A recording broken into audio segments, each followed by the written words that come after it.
Brought to you by Techno Camon 30 series.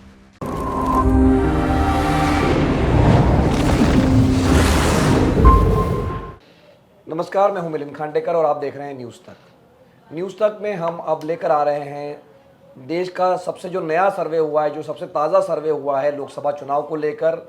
ये एक विश्वसनीय संस्था है, लोक नीति CSDS, इसका सर्वे आया है। उस सर्वे में क्या नतीजे आ रहे हैं वो काफ़ी चौंकाने वाले नतीजे हैं, कांग्रेस के लिहाज से भी और बीजेपी के लिहाज से भी, इंडिया अलायंस के लिहाज से भी और बीजेपी के लिहाज से भी, क्योंकि इसमें वोट जो है दोनों पार्टियों के बढ़ते हुए दिख रहे हैं।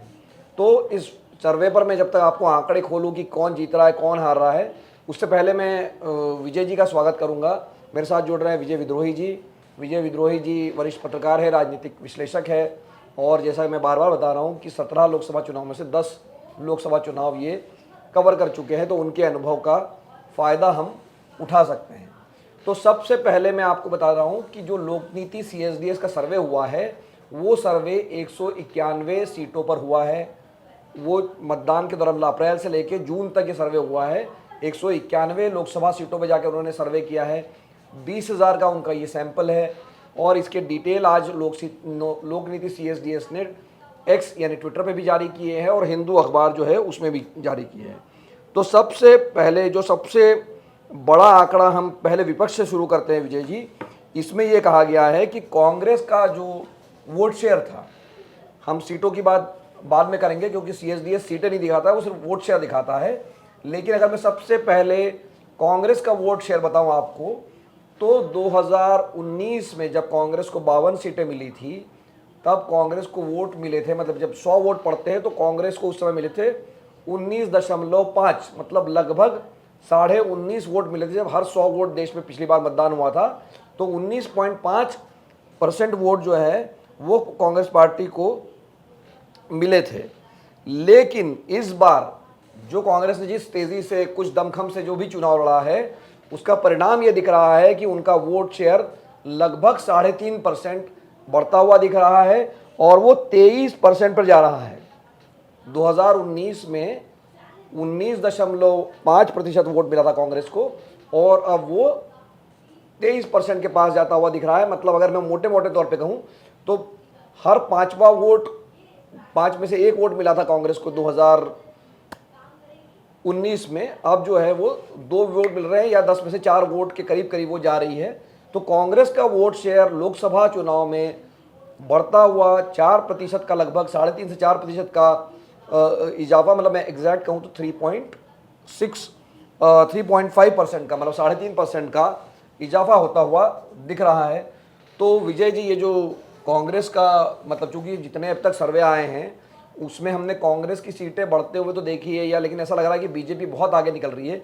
लेकिन जो लोकनीति CSDS का सर्वे है वो ये कह रहा है कि कांग्रेस का वोट शेयर 3.5% बढ़ रहा है।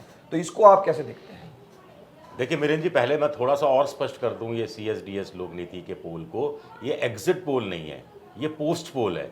ये उस दिन नहीं जाते जिस दिन वोटिंग खत्म होती है, ये उसके अगले दिन या उसके अगले दिन जाते हैं, लोगों के घर जाते हैं, आराम से बैठते हैं, लंबा चौड़ा परफॉर्मा होता है और ये मानकर चलते हैं कि जिस दिन वोट देकर आदमी आता है उस दिन हो सकता है वो झूठ बोले, लेकिन 1 दिन 2 दिन बाद झूठ की गुंजाइश थोड़ी कम हो जाती है और वो सच्ची बात कहता है। और घर में जाकर बात करते हैं, बहुत लंबे चौड़ा सवाल पूछते हैं, आपकी ज़िंदगी में कितना बदलाव आया, क्या सोचकर वोट दिया, घर में दादा दादी ने किसको दिया, माँ बाप ने किसको दिया, पोता पोती ने किसको दिया, इस ढंग से ये विश्लेषण करते हैं। तो कांग्रेस के लिए एक खुशखबरी हो सकती है कि 3.5% उसका वोट बढ़ रहा है। आपने सही कहा कि पहले 2019 में देश में हर 5वां वोटर कांग्रेस को वोट दे रहा था। इस बार लग रहा है कि हर 4था वोटर कांग्रेस की तरफ झुका हुआ थोड़ा सा प्रतीत होता है। लेकिन बड़ी बात है कि 19.5% वोट पर कांग्रेस को करीब 11.9 करोड़ के आसपास वोट मिला था। तो अब 3.5% वोट जो बढ़ा है उसके हिसाब से 23% वोट पर, अगर हम मोटे तौर पर 65 करोड़ वोट डला है मानकर चलें, तो उसका 23% कांग्रेस के खाते में गया है। तो वो सीटों में कितना कन्वर्ट होगा वो बड़ा इंपॉर्टेंट है।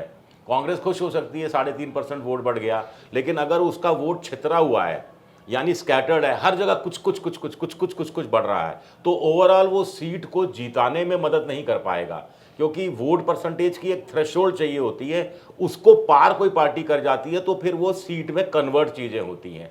तो ये देखना दिलचस्प होगा, ये तो कोई सेफोलॉजिस्ट या जो परसेंटेज को सीट कन्वर्जन में बदलने वाला कोई एक स्पेशलिस्ट, मिलिंद जी, ना आप है ना मैं हूँ, वो ये ज़्यादा पता लगा सकता है। नहीं, तो जो विजय जी ने बात कही कि लगभग 65 करोड़ मतदान इस बार हुआ है विजय जी आपके मुताबिक, मुझे भी एग्जैक्टली आंकड़ा पता नहीं है, लेकिन ये भी समझिए कि पिछली बार 90 करोड़ वोटर थे, वो बढ़कर हो गए 97 करोड़ इस बार। पिछली बार 60 करोड़ वोट पड़ा, तो मतलब करीब 5 करोड़ वोट इस बार ज़्यादा पड़ा है, ये आंकड़ा है। और अगर ये 65 करोड़ का आंकड़ा हम सही मान ले, 65 करोड़ का अगर हम आंकड़ा सही मान लेते हैं, तो विजय जी ने जैसे कहा कि पिछली बार कांग्रेस पार्टी को 11 करोड़ के करीब वोट मिले, 11.9 करोड़ कुछ ऐसे, मतलब 12 करोड़ के बीच में वोट मिले थे। तो अगर ये 23% पर जा रहा है, जो 3.5% का फायदा हमको दिख रहा है, वो होने की स्थिति में मुझे लगता है विजय जी ये वोट जो है वो 14 से 15 करोड़ वोट कांग्रेस पार्टी को कहीं ना कहीं पड़ सकते हैं।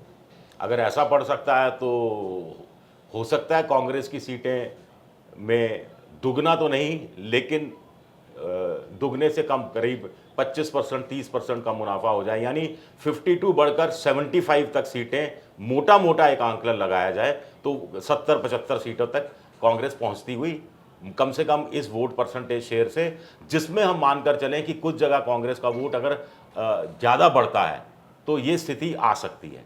नहीं तो मैं दोबारा आपको बता देता हूँ कि कांग्रेस को 2019 में 19.5% वोट मिले थे। ये भी देखिए विजय जी, 2019 में 19% वोट था और 2024 में वो 23% हो गया, मतलब साल के हिसाब से ही वोट बढ़ रहा है ऐसा लग रहा है। तो कहने का आशय ये है कि 3.5 सत्ता में आने में बहुत समय चाहिए। हाँ, मतलब अगर 2040 हो जाएगा उस हिसाब से, खैर वो हम अलग बात कर रहे हैं, लेकिन बात यह है कि 2024 में कांग्रेस का वोट शेयर जो है 23% हमको दिखा रहा है। ये CSDS लोकनीति का पोल है, जैसे कि मैंने आपको बता दिया। तो विजय जी ये जो बात तो ऐसी ही हो रही थी, और जो अभी भी एग्जिट पोल आ रहे थे कि भाई जो 2014 से बात शुरू हुई थी कि कांग्रेस मुक्त भारत, लेकिन ये, और मेरे ख्याल से 2014 और 2019 में भी विजय जी मेरे ख्याल से कांग्रेस का वोट शेयर जो है वो शायद घट ही गया था 2019 में, मतलब बढ़ा नहीं था, 20 और 19% के बीच में ही था लगभग। तो पहली बार ये 3 से 3.5% जो है वो गेन होता हुआ दिख रहा है। तो मतलब 10 साल पहले कहाँ तो बात चली थी कांग्रेस मुक्त हो जाएगा, और अब कम से कम वोट कांग्रेस को ज़्यादा मिल रहे हैं, सीटें मिले ना मिले। हाँ, ये एक पॉजिटिव साइन है कांग्रेस के लिए कि वोट उसका गिरना रुक गया है और वो बढ़ रहा है वोट, और वो सीटों में कितना ट्रांसलेट होता है, क्योंकि आमतौर पर हमारे यहाँ जितने दर्शक हैं उनको वोट परसेंटेज से उतना मतलब नहीं रहता, उनको सीटों पर कितनी सीटें मिल सकती हैं, कितनी सीटें मिलती हैं। और भारत में बड़ा कॉम्प्लेक्स है, बड़ा कॉम्प्लेक्स नेचर है, उसको आप समझा नहीं सकते। अमेरिका यूरोप में तो जैसी सीट परसेंटेज 1-2% बढ़ता है तो वहाँ वोट परसेंटेज बढ़ता है तो बड़ा आसान अंदाज़ा लग सकता है। जैसे बीजेपी है, बीजेपी ने पिछली बार बहुत सारी सीटें बहुत ज़्यादा मार्जिन से जीती और कुछ सीटें कम मार्जिन से जीती। तो इस बार अगर बीजेपी का वोट साउथ इंडिया में ज़्यादा बढ़ता है तो ज़रूरी, बीजेपी का मोटे तौर पर वोट परसेंटेज बढ़ता है तो भी बीजेपी की सीटें हो सकता है ज़्यादा नहीं बढ़े, क्योंकि साउथ इंडिया में वोट उनका ज़्यादा बढ़ जाएगा, और साउथ इंडिया में वोट ज़्यादा बढ़ेगा, सीट शायद नहीं मिले, तो ये भी एक संभावना बनती है। और कांग्रेस चूंकि थोड़ी सिकुड़ रही थी और उसका सिकुड़ापन दूर हुआ है, तो इससे कांग्रेस की संभावना बनती है। लेकिन मिलिंद, मैं आपको पहले से आगाह कर दूं, 3.5% कांग्रेस का वोट बढ़ता दिख रहा है, लेकिन CSDS अपने खुद सर्वे में जो मार्जिन है, एरर ऑफ मार्जिन, ±3.08% बता रहा है। नहीं तो ये हो सकता है, मतलब मैं कह रहा हूँ कि वो मुझे लगा ये दर्शकों को बताना जरूरी है। नहीं, ये बता दें हम लोग कि ये 20,000 लोगों के बीच सर्वे किया गया है, 191 सीटों पर किया गया है, और जो प्लस माइनस का मार्जिन है, मतलब ये हो सकता है कि 23 की जगह ये 20 भी हो सकता है, ये विजय जी बात कह रहे हैं। तो हमने आपको कांग्रेस का 26 भी हो सकता है, कांग्रेस का, और अगर 26 हो गया तो फिर कांग्रेस की सीटें यकीन मानकर चलिए दुगनी हो जाएंगी। हाँ, लेकिन वो संभावना विजय जी 26 होने के बजाय वो 20 होने की ज़्यादा है, ऐसा मुझे लगता है अभी के माहौल में। लेकिन खैर, अभी जो विजय जी ने डिस्क्लेमर बता दिया, तो कांग्रेस के बाद हम जो कांग्रेस के एलाइज हैं, इस बार कांग्रेस ने एक ठीक ठाक गठबंधन बना के देश में, मतलब आप बंगाल छोड़ सकते हैं या मान लीजिए JDU चला गया बिहार से, लेकिन कांग्रेस के जो वोट, अगर अपना वोट जो बढ़ रहा है वो 3.5% बढ़ रहा है, तो कांग्रेस एलाइज का वोट भी लगभग 5% बढ़ रहा है। कांग्रेस के जो सहयोगी है, मतलब अगर जो आप जिसको आप इंडिया अलायंस मान सकते हैं, तो वो 7.3% था 2019 में। ये वोट शेयर 7.3% था, मतलब हर 100 वोट में से करीब करीब 7 वोट जो है वो कांग्रेस के सहयोगियों को मिले थे। इस बार चूंकि कांग्रेस ने भी बड़ा अलायंस किया, अपनी सीटें भी छोड़ी है, अलायंस को ज़्यादा सीटें भी दी है, तो उसका परिणाम ये दिख रहा है कि ये सीधे 12% पे जा रहा है विजय जी। कांग्रेस का वोट शेयर 19.5 से 23 पे जा रहा है और कांग्रेस एलायंस का शेयर 7.3 से 12% पे जा रहा है। मतलब लगभग 4.5% या 5% का इजाफा दिख रहा है। पहली बार लंबे समय बाद हो रहा है कि कांग्रेस के अलाइज का जो वोट परसेंटेज है डबल डिजिट में जा रहा है, सिंगल डिजिट की जगह डबल डिजिट में जा रहा है। ये कांग्रेस गठबंधन के लिए एक प्लस पॉइंट हो सकता है। कांग्रेस का इंडिया गठबंधन बनाना या उसमें सक्रिय अपनी भूमिका निभाना वो प्लस पॉइंट हो सकता है। और बहुत सारी सीटें जहां कांग्रेस और बीजेपी के बीच में सीधा मुकाबला है, वहाँ चूंकि गठबंधन वाली पॉलिटिक्स हो रही है और गठबंधन का कोई दूसरा साथी खड़ा नहीं हुआ है, यानी जो एक दूसरे के सामने आमने सामने मुकाबला है, त्रिकोणात्मक मुकाबला नहीं हुआ है, तो कांग्रेस कुछ उम्मीद कर सकती है कि बीजेपी के कुछ सीटें जो बीजेपी ने छीन ली थी उससे 2019 में, उससे कुछ सीटें, हो सकता है 5 हो, 10 हो, 15 हो, पता नहीं, लेकिन वो सीटें वापस छीन सकती है। ये एक संभावना बनती है। और ये गठबंधन की राजनीति इंडिया की एक हो सकता है, मैं अभी दूर की कौड़ी की बात कर रहा हूँ, हो सकता है इंडिया गठबंधन फिर आगे भी 2-4 जून के बाद भी चलता हुआ दिखाई दे। जैसा शरद पवार ने कहा था कि कांग्रेस एक धुरी बन सकती है, छोटी पार्टियां, क्षेत्रीय पार्टियां कांग्रेस के साथ आ सकती हैं, कुछ मर्ज कर सकती हैं। अगर कांग्रेस अपने दम पर 3.5% वोट ज़्यादा ले रही है, साथियों के दम पर 4.7% वोट ज़्यादा आ रहा है, तो स्वाभाविक है इस गठबंधन का भी आपसी स्वार्थ होंगे, उनको भी लगा होगा कि मिलकर रहेंगे तो चीज़ें उनके पक्ष में ज़्यादा बेहतर ढंग से जा सकती हैं। लोकसभा चुनाव के हिसाब से अगर नहीं तो विधानसभा चुनाव में कोई फ़ायदा हो सकता है। नहीं तो एक बड़ा नंबर मैं आपको दे रहा हूँ, कांग्रेस और उसके सहयोगी, मैं इसको इंडिया अलायंस क्यों नहीं कह रहा, मैं आपको बाद में समझाता हूँ। उसका वोट शेयर जा रहा है 35% पे। पिछली बार विजय जी ये शेयर था 27%, मतलब 8% का फायदा 2024 में कांग्रेस और उसके वोट जो बढ़ रहे हैं विजय जी, वो लगभग 8% से बढ़ रहे हैं। अब मैं इसको कांग्रेस सहयोगी क्यों कह रहा हूँ, ये मैं आपको एक्सप्लेन कर देता हूँ कि ये जो सर्वे हुआ है इसमें आम आदमी पार्टी को कांग्रेस का सहयोगी सिर्फ गुजरात में माना गया है, हरियाणा में माना गया है और दिल्ली में माना गया है, पंजाब में नहीं माना गया। पंजाब में नहीं माना गया। मतलब अगर आप कांग्रेस के सहयोगियों को के तौर पे या इंडिया अलायंस को जोड़ेंगे तो ये जो 8% का गेन है ये थोड़ा और बढ़ सकता है। दूसरी बात, तृणमूल कांग्रेस के वोट इसमें शामिल नहीं है। तृणमूल कांग्रेस को सिर्फ उत्तर प्रदेश में उसका सहयोगी माना गया जहां पर वो 1 सीट लड़ रहे हैं, और सबसे आखिर में लेफ्ट को जो है इसमें शामिल नहीं किया गया। हालांकि बंगाल में उसका वो एलआई है, पर चूंकि केरल में और जो केरल में जो है इस सर्वे के मुताबिक लेफ्ट को उसमें कांग्रेस का सहयोगी नहीं माना गया। इवन बंगाल की भी जो गिनती है मेरे ख्याल से उसमें नहीं किया गया।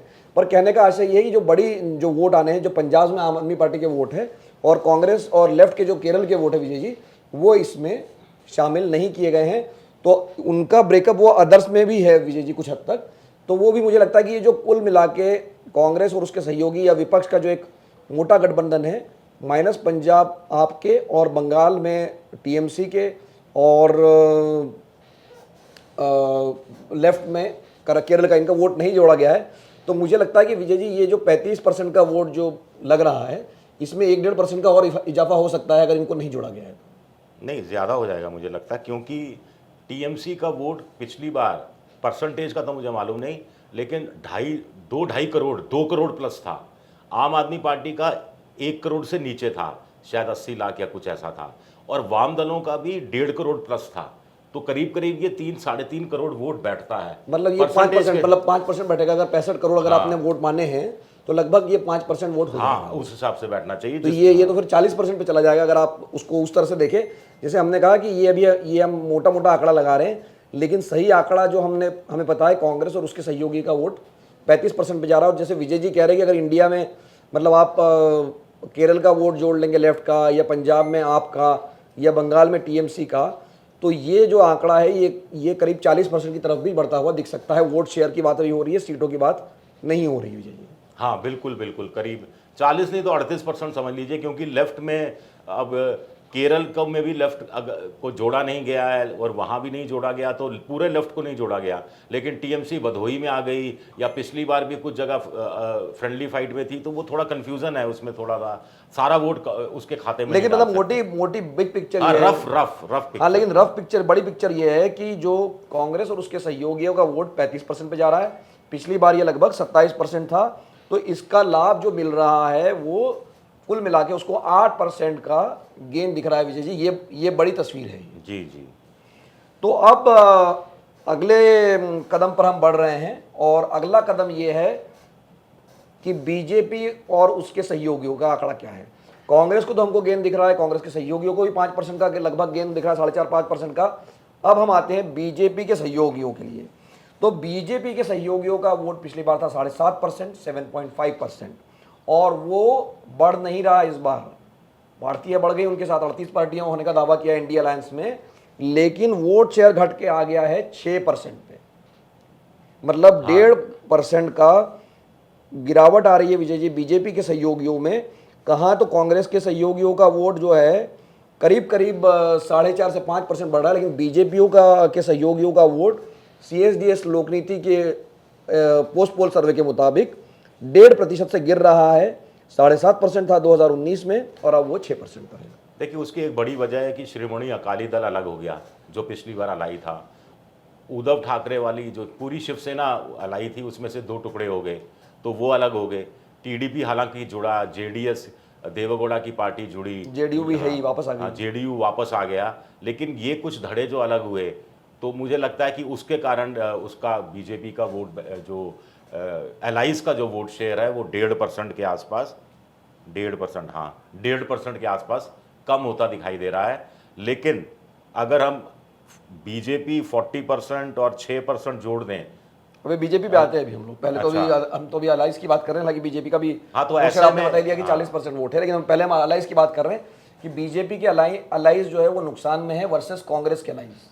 हाँ, लेकिन अब इसमें टीडीपी का वोट शेयर, वो जो नया जुड़ा है बीजेपी के साथ, उसके बाद भी तो घट रहा है ना। उसके बावजूद घट रहा है। यही मैं उस तरह कहने वाला था कि उनका वोट शेयर, लेकिन पिछली बार बहुत कम था टीडीपी का, 3 सीटें सिर्फ जीती थी। इस बार जीतने की संभावना उनकी ज़्यादा है। फिर तमिलनाडु में AIDMK का एक धड़ा बीजेपी के साथ था, वो अलग हुआ है। हालांकि उन्होंने PMK और कुछ छोटी पार्टियों का साथ वहाँ इस बार जुड़ाव किया है। तो मोटे तौर पर बीजेपी अकेले अपने दम पर चलती हुई नज़र आ रही है। और वैसे भी अभी जो सामने चीज़ें आ रही हैं कि अलाइज बीजेपी को उतना फ़ायदा नहीं पहुंचा रहे जितना बीजेपी उम्मीद कर रही थी उनसे। तो ये बड़ा महत्वपूर्ण है विजय जी, क्योंकि ये माना जा रहा है कि इस बार डबल इंजन की जगह जो है सिंगल इंजन नरेंद्र मोदी और बीजेपी को उसी को खींचना है, और वही खींचता हुआ दिखाई दे रहा है। क्योंकि JDU और जो बिहार में, क्योंकि 17 ही सीटें बीजेपी मेरे ख्याल से लड़ रही, बाकी 23 सीटें उन्होंने सहयोगियों को दे रखी है, या महाराष्ट्र में वो 28 सीटों पर लड़ रही है या 29 सीटों पर लड़ रही है, 20 सीटें उन्होंने सहयोगियों को दे रखी है। तो ये एक कमज़ोर कड़ी साबित हो रहा है, सिवाय मेरे ख्याल से आंध्र प्रदेश के, जहां पर मतलब कुल मिलाकर मिलिंद ऐसा लगता है जैसे बीजेपी वाले डबल इंजन की बात करते हैं, तो यहाँ डबल इंजन काम करता हुआ नजर नहीं आ रहा, गठबंधन का डबल इंजन। तो मैं कह रहा हूँ सिंगल इंजन ही चल रहा है बीजेपी का, मतलब जो बीजेपी ढो रहा है, दूसरे इंजन को भी ढो रहा है। जैसे 2014 में विजय जी, आपको याद होगा कि बीजेपी को अपने दम पे 282 सीटें ही मिली थी, लेकिन जो सहयोगी थे उन्होंने उसको आंकड़े को 336 पर पहुंचा दिया था। मतलब लगभग जो है 50-54 सीटें उनको वहाँ से आई थी। और अगर आप देखें 2019 में 50 सीटें सहयोगी लाए थे, वो कम हो गई थी, लेकिन 303 इनको मिली थी और 50। तो मैं कह रहा हूँ कि 2 चुनाव में आप देखेंगे तो 50-55 सीटें सहयोगी लाते रहे हैं, लेकिन पहली बार ऐसा लग रहा है कि सहयोगियों का वोट शेयर जो है वो नीचे गिर रहा है। सीटों में इसका क्या मतलब होगा हम नहीं जानते, लेकिन विजय जी ये एक बड़ा डेवलपमेंट तो आप मान ही सकते हैं कि 50 सीटें जो आ रही आप ये देखिए, कांग्रेस के अलाइज का वोट शेयर जो है डबल डिजिट में जा रहा है, बीजेपी का अलाइज का जो शेयर है, वोट शेयर, वो डबल डिजिट से सिंगल डिजिट में जा रहा है। मोटे तौर पर आप ये कह सकते हैं। और दूसरा, एक और चीज़ मैं बाद में कहता, लेकिन अभी कह देता हूँ, कांग्रेस लेकिन छीन रही है किससे? अन्य से छीन रही है, वो बीजेपी से कुछ नहीं छीन रही। तो बीजेपी तो बढ़ ही रही है, बीजेपी का किला तो अजय है, लेकिन उसके साथी भले ही उतना साथ नहीं दे पा रहे हो, लेकिन कांग्रेस उससे कुछ छीनती हुई नजर नहीं आ रही। और जब तक एक राष्ट्रीय पार्टी दूसरी राष्ट्रीय पार्टी से कुछ छीनती हुई नजर नहीं आएगी, तब तक मुझे नहीं लगता कि उसका उस रूप में विस्तार हो पाएगा कि वो वोट परसेंटेज बढ़ाने के बावजूद सीटें भी छीन सके। तो विजय जी, इसमें मुझे एक बात आपसे ये कहनी है या पूछनी है बल्कि, कि देखिए ये 1.5% का वोट घट रहा है, तो बढ़ कहाँ से रहा है, तो वो बढ़ रहा है। और उसमें घटने वाले में अगर आप बढ़ने की पहले बात कर लेते हैं, या वो घट रहा है, सॉरी बढ़ रहा है, वो आंध्र प्रदेश से बढ़ रहा है और वो बड़ी बड़ी बढ़त मिलने की उम्मीद है। अब घटने के, क्योंकि प्रधानमंत्री तो ये कहते हैं कि असली शिवसेना और असली एनसीपी उनके पास है और जेडीयू भी उनके पास है। एक घटने का कारण जो है वो, जैसे आपने कहा, अकाली दल हो सकता है, लेकिन अब पंजाब में इतने मतदान नहीं, मतलब उसका वोट शेयर में उतना फर्क नेशनली मेरे ख्याल से नहीं पड़ेगा। तो फिर क्या ये जो वोट घट रहे हैं मुख्य रूप से, क्योंकि अलायंस कहाँ है, उत्तर प्रदेश में बड़ा अलायंस, कर्नाटक में अलायंस, फिर आपका बिहार में अलायंस है और महाराष्ट्र में, उसमें भी जो सिग्निफिकेंट अलायंस है वो महाराष्ट्र में और बिहार में है।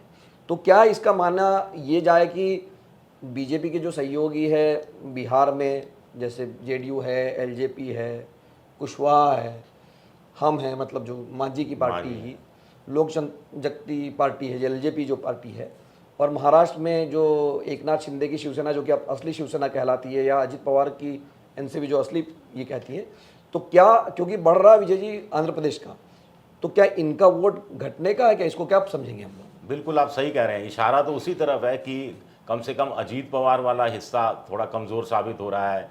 एकनाथ शिंदे से जो सामूहिक रूप से शिवसेना का वोट बैंक का असर बीजेपी के साथ होता था, उसका 50% क्या, उसका 30% भी शायद बीजेपी के खाते में नहीं आता दिख रहा। नीतीश कुमार का थोड़ी खुद की पर्सनालिटी भी डाउन हुई है, खुद की क्रेडिबिलिटी भी डाउन हुई है, वोट शेयर भी उसका ऐसा लगता है डाउन हुआ है। और मोटे तौर पर जेडीएस का बहुत कम है, और अपना दल में भी कि 2 सीटों पर वो जीते थे, उनका भी वोट शेयर कम है, राजभर का भी मामूली सा है। मुझे लग रहा है कि अगर टीडीपी के साथ वक्त रहते अगर बीजेपी ने समझौता नहीं किया होता, तो एक बड़े राज्य में सीटें और वोट शेयर कुल मिलाकर उसमें थोड़ा सा और नुकसान उनको, ये जो आंकड़े बता रहे हैं, हो सकता था। तो अब सबसे आखिर में सबसे बड़ा नंबर वो है कि जब कांग्रेस का वोट शेयर बढ़ रहा है, बीजेपी का, सॉरी, कांग्रेस के सहयोगियों का वोट शेयर बढ़ रहा है, बीजेपी के सहयोगियों का वोट शेयर घट रहा है, तो ऐसे में आपके मन में सवाल होगा कि बीजेपी का क्या होगा। तो सीएसडीएस लोक नीति का जो पोस्ट पोल सर्वे है 2019 के मुकाबले, वो कह रहा है कि बीजेपी के वोट बढ़ रहे हैं। वो बढ़ोतरी लगभग 3% की है, 3 से 4% आप कह सकते हैं, 3.5% या 3.6% लगभग। 2019 में बीजेपी को मिले थे 37.4% वोट, 37.4% वोट मिले थे। और अब जो है 2024 का जो प्रोजेक्शन है वो है 40%।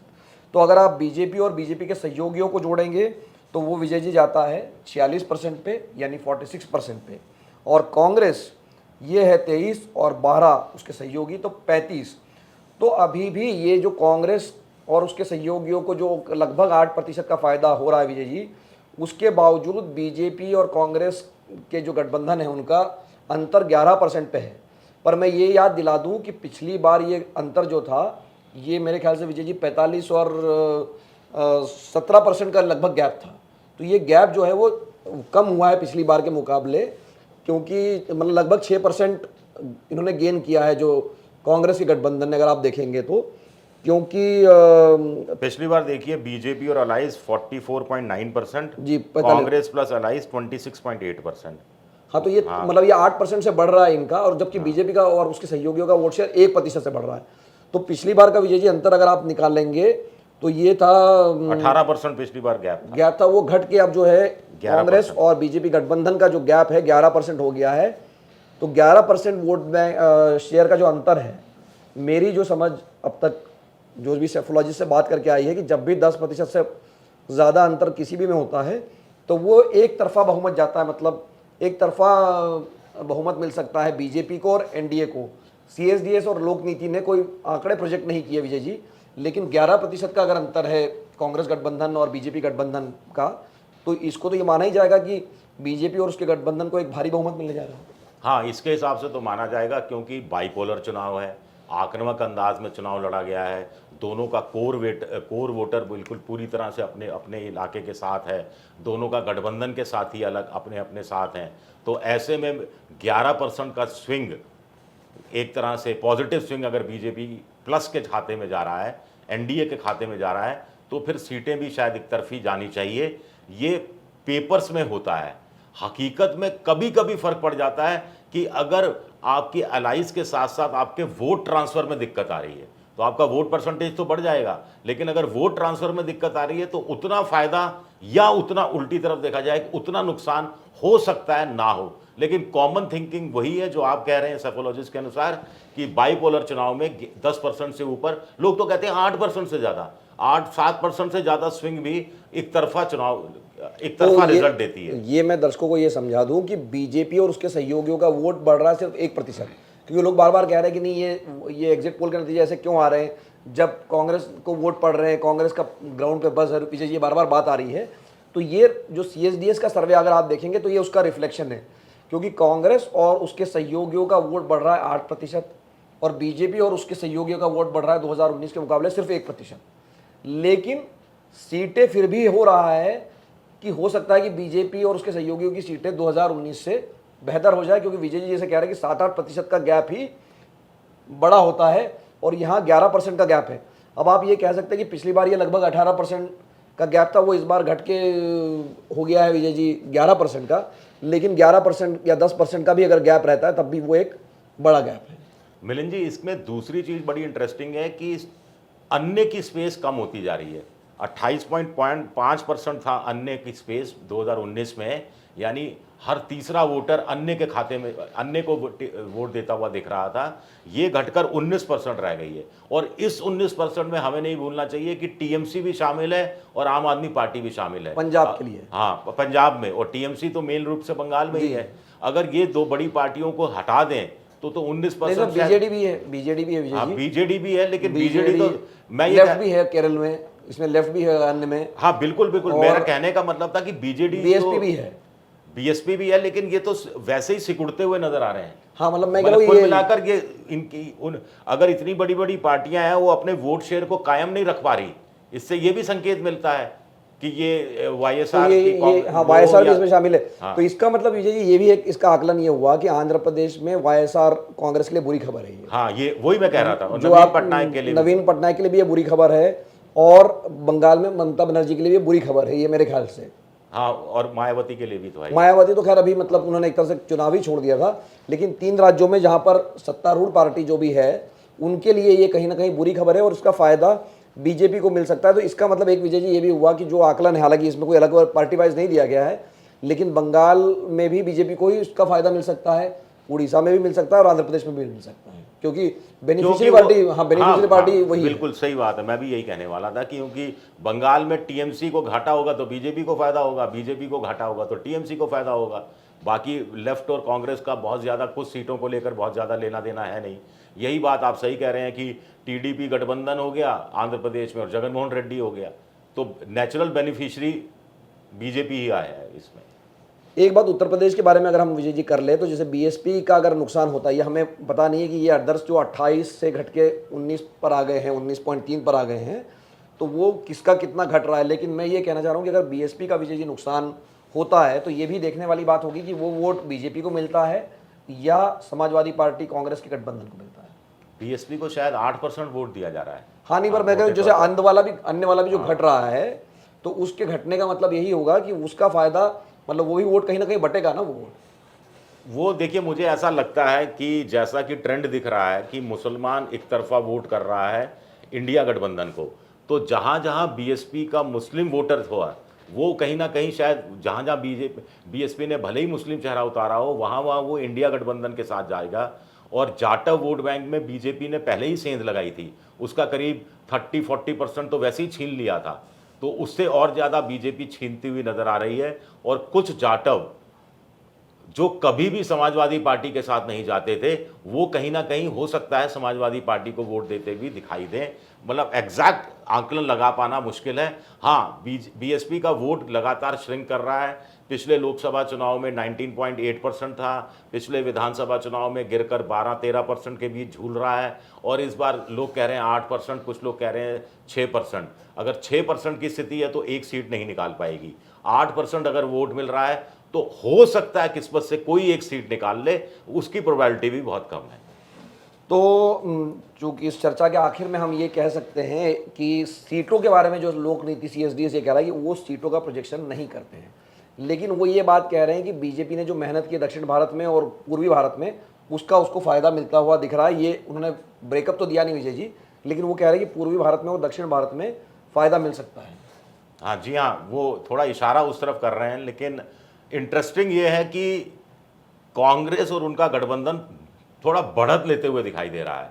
इसमें चुनाव वोटिंग सीट में उसको कितना फ़ायदा होगा हमें नहीं मालूम, होगा भी या नहीं होगा हमें भी नहीं मालूम, अगर छितरा हुआ है या कैसा है। जो बात तो यही करें कि छितरा हुआ वोट है, कांग्रेस को फायदा उतना नहीं हो सकता क्योंकि वोट बढ़ा है। सबसे बड़ी 3.5% कांग्रेस का वोट बढ़ा है, 5% उसके सहयोगियों का लगभग वोट बढ़ रहा है, लेकिन दोनों का मिला के 7 से 8% फायदा हो रहा है। लेकिन फिर भी ये वोट छितरा होने के कारण सीटों में ये फायदा शायद उतना ज़्यादा नहीं होगा। वो आप बिल्कुल सही कह रहे हैं, क्योंकि कांग्रेस पैन इंडिया पार्टी है, वो हर जगह खत्म होती जा रही हो, लेकिन लद्दाख में भी आपको उसका एक कार्यकर्ता मिल जाएगा और कन्याकुमारी में भी कार्यकर्ता। मैं एक बात ये कहना चाह रहा हूँ कि कांग्रेस ने जो मुझे आंकड़ा मैंने सुना था कि कांग्रेस इतिहास में सबसे कम सीटों पे लड़ रही है, 329 या हाँ मैं उसके बाद आने वाला। हाँ, तो वो अगर जब वो 328 सीटों पे लड़ रही है, तो जब 328 सीटों पे वो लड़ रही है, पिछली बार शायद 355 सीटें लड़ी थी उन्होंने, नहीं 400 प्लस सीटों में लड़ी थी, तो अगर कम सीटों पे लड़ के भी उनका वोट शेयर बढ़ रहा है तो ये तो अच्छी बात है कांग्रेस पार्टी के लिए। हाँ ये तो हाँ और दूसरी बात ये भी कि बीजेपी पिछली बार से शायद ज्यादा सीटों पे लड़ रही है, और उस तरफ तो हमने ध्यान नहीं दिया। मुझे लग रहा है कि ये जो अलाइस, आपने बहुत बढ़िया बात की, जो अलाइस का 5% वोट बढ़ रहा है, वो जो कांग्रेस ने जो सीटें छोड़ी है, जैसे उत्तर प्रदेश में छोड़ दी है, तो वो मुझे लगता है कि अलाइस महाराष्ट्र में छोड़ दी है। लेकिन ये आपकी बहुत इंपॉर्टेंट बात है मिलिंद जी, वाकई में इस तरफ मेरा भी ध्यान नहीं गया था। बीजेपी इतिहास में सबसे ज्यादा सीटों पर लड़ रही है और उसका वोट परसेंटेज कांग्रेस के मुकाबले 3.5% लगभग दोनों का बराबर बढ़ रहा है, 2.5% बढ़ रहा है। नहीं विजय जी, मतलब मैं कह रहा हूँ कि अगर आप इसको समझिए, बीजेपी इस बार ज्यादा सीटों पर लड़ रही है, कांग्रेस इस बार कम सीटों पर लड़ रही है, तो ज्यादा सीटों पर लड़ने की वजह से बीजेपी का वोट शेयर बढ़ना स्वाभाविक था, 3.5% बढ़ा है। लेकिन कांग्रेस कम सीटों पर लड़ रही है तब भी उसका वोट शेयर बढ़ा है, 2.5% है, बीजेपी का 2.5% बढ़ रहा है। हाँ बीजेपी का 2.5% और कांग्रेस का लगभग 3% है, 3.5%। हाँ मतलब मैं कह रहा हूँ कि दोनों का अगर आप बराबर भी मान ले, 2.5 और 3 या जो भी 2.5 से 3.5, मतलब मैं ये कह रहा हूँ कि एक पार्टी ज्यादा सीटों पर लड़ रही है उसको भी गेन उतना ही है, और जो पार्टी कम सीटों पर लड़ रही है उसको भी गेन उतना ही है। 1% पे 65 लाख वोट हो जाते हैं सर। चलिए मतलब मैं कह रहा हूँ बड़ा है, नहीं पर मैं कह रहा हूँ मेरा पॉइंट ये विजय जी कि कांग्रेस नहीं मेरे आपकी बात मैं समझ गया। बीजेपी ज्यादा सीटों पर लड़ रही है और उसके कारण उसके बावजूद उसका 2.5% वोट बढ़ रहा है। कांग्रेस कम सीटों पर लड़ रही है, उसके बावजूद उसका वोट पिछली बार के मुकाबले 3.5% बढ़ रहा है। तो ये अब सीटों में कैसे ट्रांसलेट होगा, ये अपने आप में बहुत दिलचस्प सवाल है। तो कार्यक्रम के आखिर में हम एक बार फिर से आपको रिकैप कर देते हैं कि सबसे ताज़ा ओपिनियन पोल या उसको एग्जिट पोल कह लीजिए, पोस्ट पोल, विजय जी ने उसको सबसे सही परिभाषा दी। लोक नीति CSDS ने किया, 20,000 लोगों से बात की, 191 सीटों पर जाके उन्होंने बात की, और उनका आकलन ये है कि बीजेपी और उसके सहयोगियों का दोनों का वोट शेयर 1% से बढ़ रहा है, 1 से 1.5% तक विजय जी, और कांग्रेस और उसके सहयोगियों का लगभग 8%, 7 से 8% वोट बढ़ रहा है। तो जैसे अगर आप देखेंगे जो पिछली बार दोनों के बीच में अंतर था वो 17 से 18% का था, और इस बार वो अंतर घट के 11%, 10 से 11% पे आ गया है। CSDS लोक नीति जो है ये कोई सीट प्रोजेक्शन नहीं करता है, इसलिए हमें ये नहीं पता है कि ये जो वोट शेयर कांग्रेस का बढ़ रहा है उससे उसकी कितनी सीटें बढ़ सकती है, या ये अंतर कम हो रहा है उससे कितना, क्योंकि बाकी अगर आप तक जो एग्जिट पोल आए हैं विजय जी, उस पर एक लास्ट कमेंट आपसे ले लेता हूँ। उसमें तो ये लग रहा है कि पिछली बार से भी ज़्यादा सीटें एनडीए को आ रही है और बीजेपी को, हम भले सीटों में ना जाएगी 400 जाएंगे या 375 जाएगी, लेकिन ये बड़ा स्पष्ट दिख रहा है कि पिछली बार से उनको ज़्यादा सीटें आ रही है, ये एग्जिट पोल कह रहे हैं। तो उसको जब देखते हैं आप तो आपको लगता है कि यार कांग्रेस तो बहुत खराब कर रही है, विपक्ष बहुत खराब कर रहा है, लेकिन जब आप वोट शेयर कर चुकी, CSDS का आंकड़ा वोट शेयर को लेकर भी लगभग इतना ही था जब उन्होंने अप्रैल में भी चुनाव का पूर्व जो सर्वेक्षण किया था। तो मतलब ऐसा नहीं है कि सीटों के इतर देखेंगे तो विपक्ष से चुनाव लड़ा है। हाँ लड़ा है। कुल मिलाकर आप ये भी अंदाज़ा लगा सकते हैं कि भले ही बीजेपी एनडीए अलायंस फिर से सत्ता में आता हुआ साफ तौर पर दिख रहा हो, लेकिन इस बार एनडीए को एक एकजुट और मजबूत विपक्ष का सामना करना पड़ेगा, कुछ ऐसा लगता है। तो कल सुबह ये नतीजे आने लग जाएंगे और जब शाम तक तो बिल्कुल ही तस्वीर साफ हो जाएगी, लेकिन तब तक आप देखते रहिए न्यूज़ तक और फिर कल हम बात करेंगे वापस कि नतीजे वैसे ही आ रहे हैं जैसे सर्वेक्षण कह रहे हैं या कुछ और हो सकता है। नमस्कार।